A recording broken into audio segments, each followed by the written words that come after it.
Itu deh.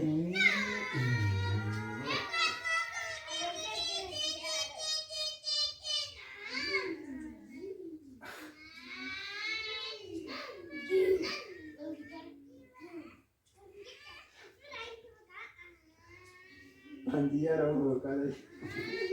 Akhirnya selesai.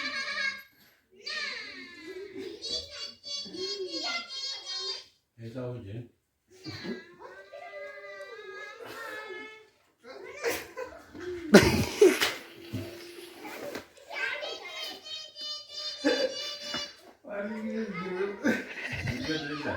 Ako ka na dyan ujira.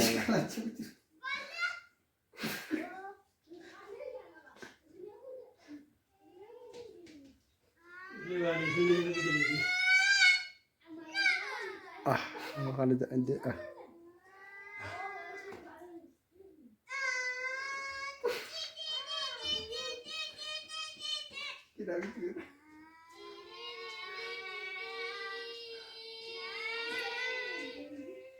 Mati saya ke situ.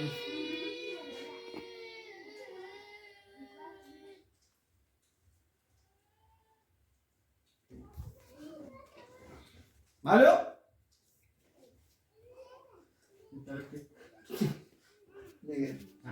Oke.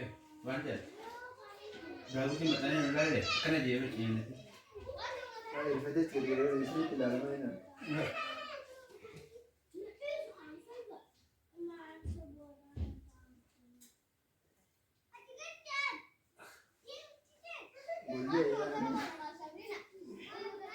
Boleh kan? Boleh kan? Boleh dia boleh. Cara hidup.